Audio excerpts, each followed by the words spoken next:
회원님 안녕하세요. AI 은퇴 준비 파트너 박재원입니다. 2달 전 호르무즈 해협이 막혔습니다. 그리고 회원님께서는 지금 아마 머릿속에 4가지 질문이 떠오르실 겁니다. 그 전쟁이 정말 곧 끝나는 건가? 끝나도 물가는 이미 올랐는데 앞으로 무엇이 얼마나 더 오를까? 우리 집은 정말 무엇을 해야 될까? 오늘 영상은 정확히 이 4가지 질문에 순서대로 답하는 내용으로 진행됩니다. 이 영상은 거시경제 분석 영상이 아닙니다. 회원님 가게 다음 12개월을 위한 지도입니다. 4단계로 풀어드리겠습니다. 안심, 공감, 시간선, 처방. 순서가 중요합니다. 1층을 건너뛰고 3층부터 짓는 것이 가장 위험한 자세입니다. 끝까지 따라와 주시기 바랍니다. 결론부터 말씀드리겠습니다. 베이스라인 시나리오에서 분쟁의 가장 격렬한 국면은 5월에 끝납니다. 그러나 전쟁이 끝나는 것과 물가가 정상으로 돌아가는 것은 완전히 다른 이야기입니다. 먼저 미국 측을 보시겠습니다. 트럼프 행정부에서 유가 급등은 미국 인플레이션을 다시 끌어올립니다. 중간선거 앞에 가계 체감 물가는 장기적으로 부담스러운 변수입니다. 이란 측도 마찬가지입니다. 경제 제재 강화는 이미 한계 임계치에 진입을 했고 핵시설과 정유시설의 추가 피해는 자국 안보를 직접 위협합니다. 러시아, 중국 같은 우호국마저 봉쇄 장기화에 부정적입니다. 월드뱅크의 베이스라인 시나리오도 이 현실을 반영합니다. 5월 달에 종료하는 것을 기준으로 해서 4분기에 점진적으로 회복할 것으로 전망을 했습니다. 다시 말씀드려서 종전 자체는 확률적으로 가깝고 회원님께서 너무 길게 걱정하실 시나리오가 아니라는 겁니다. 그런데 여기서 회원님께서 가장 많이 던지시는 질문이 있습니다. 전쟁이 끝나면 기름값, 식료품 가격은 다시 내려가나요? 답을 드리자면 내려가긴 하는데 그러나 분쟁 이전 수준까지는 가지 않을 겁니다. 월드뱅크 베이스라인 전망에서도 2021년 브렌트유 평균은 배럴당 70달러로 예상을 했습니다. 2025년이 69달러였으니까 2년 전과 비슷한 수준으로 안착한다는 그런 의미입니다. 다시 말씀드려서 종전은 인플레이션이 끝이 아니라 한 단계 위에서 자리 잡은 새로운 뉴 노멀이 될 것입니다. 다음은 공감입니다. 회원님께서 마트에서, 주유소에서, 전기요금 고지서에서 느끼시는 불편한 감각, 실제로 데이터로 확인됩니다. 그리고 이번 인플레이션은 평소 우리가 알던 인플레이션과 성격이 다릅니다. 회원님께서 뉴스에서 역대급이라는 표현을 자주 보셨을 건데요. 이 그래프 한 장이 그 의미를 정확히 짚어드립니다. 아래에서부터 2011년 시리아 리비아 내전, 2003년 이라크 전쟁, 1980년 이란 이라크, 90년 쿠웨이트 침공, 73, 74 아랍 석유 금수, 78, 79 이란 혁명, 그리고 이번 호르무즈 봉쇄. 이 4가지 사건들을 보면 맨 위에 있는 호르무즈 봉쇄 2026년 일평균 1010만 배럴, 두 번째로 큰 이란 혁명의 2배에 가깝습니다. 이런 부분들이 바로 공급 부족을 얘기하는 거고 오일 쇼크라고 부르는 이유가 됩니다.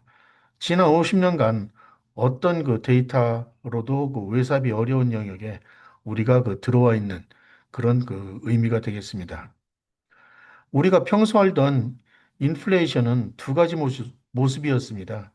경제가 뜨거워서 사람들이 돈을 많이 쓰니까 또는 중앙은행이 돈을 풀어서 두 경우 모두 처방이 있었습니다. 금리를 올리면 잡힙니다. 그런데 이번은 다릅니다. 갑자기 공급이 줄었습니다. 호르무즈 한 곳에서 기름과 비료의 흐름이 멈췄기 때문에 그렇습니다. 이런 인플레이션을 통화 정책으로 누리려고 하면 물가는 안 잡히고 경기만 식는 그런 결과만 나옵니다. 1970년대 2차례 오일 쇼크 때 스태그플레이션이 바로 이런 케이스였습니다. 이번 인플레이션의 출구는 통화 정책에 없고요. 출구는 바로 호르무즈에 있습니다. 시간선입니다. 물가 상승은 한 번에 오진 않습니다. 3번의 파도로 옵니다. 미리 알면 미리 대비할 수 있습니다. 이 그래프가 월드뱅크가 충격 반응 분석을 한국 가계의 시각으로 그려본 겁니다. 빨간, 파랑, 황금 세 봉우리가 있는데요. 각각 다른 시기, 다른 분야의 물가입니다. 첫 번째 빨강은 에너지 이미 진행 중입니다. 그 정점이 가깝습니다. 2차 파랑입니다. 식료품 2026년 가을에서 2027년 봄, 정점은 2027년 봄이 될 겁니다. 3차 황금색은 서비스 강도는 약하지만 가장 길게 남습니다. 아마 2028년까지 갈 겁니다. 이 세 봉우리를 하나씩 따로 분해해서 살펴보겠습니다. 회원님께서 가장 민감해 하시는 그 체감해 하시는 부분이 1차 파도 에너지입니다. 분쟁 이후 두 달간의 가격 변동을 보면 싱가폴 제트유는 100% 이상 두 배가 됐습니다. 그리고 비료 요소는 87%, 아시아 LNG는 57%, 오만 원유는 45% 올랐습니다. 브렌트유는 33% 올랐습니다. 한국은 원유의 70%를 중동에서 수입합니다. 그 대부분이 또 호르무즈를 거치죠. 그래서 회원님 가게에 가장 빠르게 닿는 항목들이 주유소 휘발유, 도시가스, 전기요금, 그리고 국내선 항공권과 택배, 운임일 겁니다. 다행히 1차 파도는 베이스라인 가정 시 수개월 만에 진정이 가능합니다. 정점이 가까워졌다는 그런 신호입니다. 이 파도가 회원님 가게에 가장 큰 부담이 될 가능성이 높습니다. 메커니즘을 네 단계로 나눠서 한번 보겠습니다. 1단계는 호르무즈 붕괴로 인해서 천연가스 수출에 차질을 가져옵니다. 천연가스가 비료의 핵심 원재료인데요. 바로 비료 가격이 오릅니다. 비료 가격이 오르면은 농가 마진이 압박을 받고요. 그렇게 되면 다음 작기에 비료 사용량을 줄입니다. 이렇게 되면 곡물 수익률이 떨어지고요. 그래서 라면, 식용유, 빵, 축산물 가격에 영향을 미칠 겁니다. 그리고 이 그래프가 보여주는 바로 어포더빌리티 지수가 2026년 1.6으로 2022년 정점 1.8에 거의 근접해 있습니다. 2022년 이후 거의 최악의 상황을 보여주는 겁니다. 한국 마트에 도착하는 시점은 아마 2026년 가을부터 2027년 봄까지 정점은 2027년 봄이 될 가능성이 높습니다.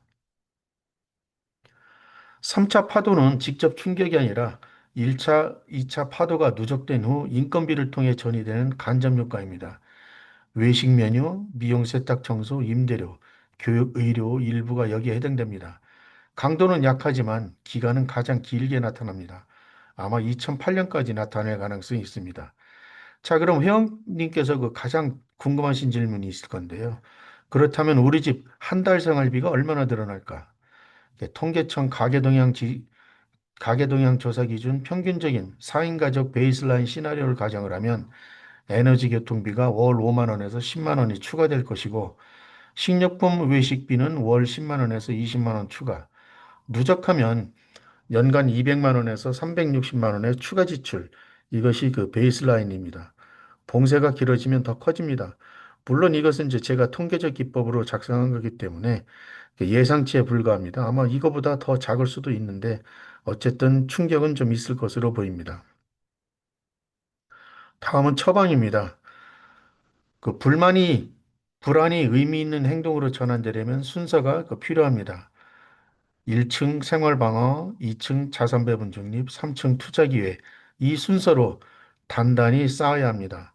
1층 건너뛰고 3층부터 짓는 것은 가장 위험합니다. 이 한 장에 회원님께서 점검하실 모든 것들이 들어 있습니다. 1층부터 3층까지 지금부터 한 층씩 짚어드리겠습니다. 첫 번째, 기름값, 전기가스 같은 고정비, 자동이체 청구서를 다시 펼쳐서 절감 여지가 있는지를 한번 찾아보십시오. 뭐 여기에는 통신 구독 서비스도 포함될 겁니다. 두 번째는 식비와 외식비인데요. 2026년 가을에서 겨울 식료품 추가 인상 가격에 대비해서 월 식비 예산을 작년 대비 10에서 15% 늘려잡고 그만큼 다른 변동비를 줄일 항목을 정하시는 것을 고려해 보시기 바랍니다. 세 번째는 예비 현금인데요. 비상금이죠. 월 지출의 3 내지 6개월치를 비상금으로 유지하셔야 됩니다. 인플레이션기에 가장 위험한 시나리오는 투자 손실이 아니라 비상금이 무너져서 카드 대출에 의존하게 되는 그런 상황입니다. 2층 자산 배분입니다. 회원님께서 그 IRP나 연금저축에 가입되어 있으시다면 2단계가 가장 중요합니다. 인플레이션 환경에서 가장 위험한 자산이 가장 안전해 보이는 그 현금성 자산입니다. 5% 인플레이션이 1년간 지속되면 통장에 둔 1,000만 원의 실질 가치는 950만 원으로 줄어듭니다. 매년 5%씩 그 손실이 확정되는 자산이라는 뜻입니다. 따라서 IRP 연금저축에서 채권 예금 비중이 70%를 넘는다면 실물 자산이나 해외 주식 비중을 30에서 그 40%까지 점차 조정하는 방향을 그 검토하셔야 됩니다. 원화 100% 자산은 그 위험합니다. 글로벌 ETF로 20 내지 30% 분산이 합리적입니다. 3층은 투자 기회인데요. 1층과 2층을 단단히 갖추신 후에 들어가는 영역이고 자산의 5 내지 10%가 한도입니다.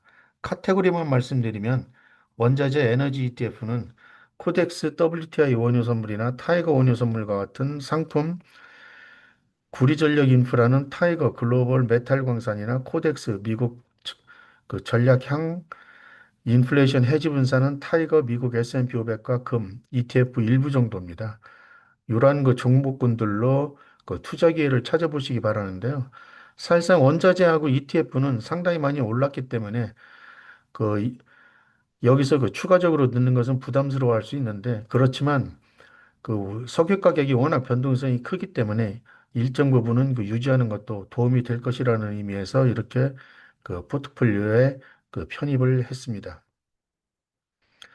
여기서 제가 사용한 ETF 명칭은 그냥 카테고리 예시이고요. 특정 종목을 매수한 권유 행위는 아닙니다.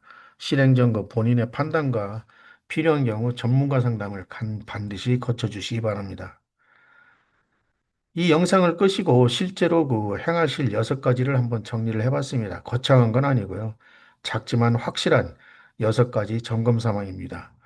첫 번째는 이번 주말 그 자동이체 청구서를 한번 점검해 보시고요. 이번 달 말에는 그 식비 예산을 재조정해 보시기 바랍니다. 그리고 다음 달 안에 IRP나 연금저축을 점검해 보시고요. 그리고 네 번째로는 그 3개월 내 비상금을 한번 점검해 보시기 바랍니다. 그리고 다섯 번째는 6개월 내에 분산 포트폴리오를 구성을 하시고요. 여섯 번째는 매년 연말에 우리 집 인플레이션 가계부를 한번 작성해 보는 겁니다. 단 하나라도 이번 주 안에 실행하시면 이 영상은 회원님께 가장 큰 가치를 드리게 되는 셈입니다. 마지막으로 정리하겠습니다. 출구는 통화 정책에 있는 것이 아닙니다. 바로 호르무즈에 있습니다. 전쟁은 곧 끝날 가능성이 높습니다. 그렇지만 물가는 한 단계 위에서 새로운 정상으로 자리 잡습니다. 물가 상승은 세 번의 파도로 올 것이고요. 이번 인플레이션은 통화 정책으로 인해서 만들어진 게 아니기 때문에 한국은행 결정보다는 호르무즈 뉴스가 더 중요합니다. 네 번째는 그 1층, 2층, 3층 순서대로 그 단단히 준비하셔서 다가올 파고를 그 단단히 그 대비하시는 것이 좋을 것으로 보입니다. 물론 인플레이션 여파가 어느 정도까지 여파를 미칠지는 잘 모르겠습니다. 그렇지만 월드뱅크에서도 지적했듯이 분명한 것은 물가에 영향을 미치고 지금도 영향을 그 진행 중이라는 겁니다.